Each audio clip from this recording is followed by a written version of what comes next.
من ئارام حەسەن دەرچووی بەشی ژمێریاری پەیمانگای تەکنیکی پایتەختی تایبەت بۆ ساڵی خوێندنی 2015-2017 دوای ساڵانێک لە تەواوکردنی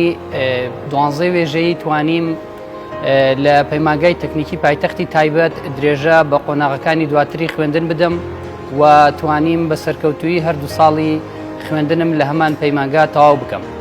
و ئەمەش بووە بە هاوکارێک و هۆکارێکی باش بۆ ئەوەی دەرفەتی کار لە شەریکەی ساس تیۆتا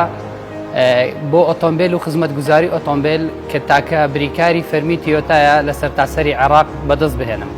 دەمەوێت لێرەوە سوپاسی ئەم پەیمانگایە بکەم کە دەرفەتی خوێندنی بۆ ئێمە دەستەبەر کرد کە توانیم لەوێ بەشی ژمێریاری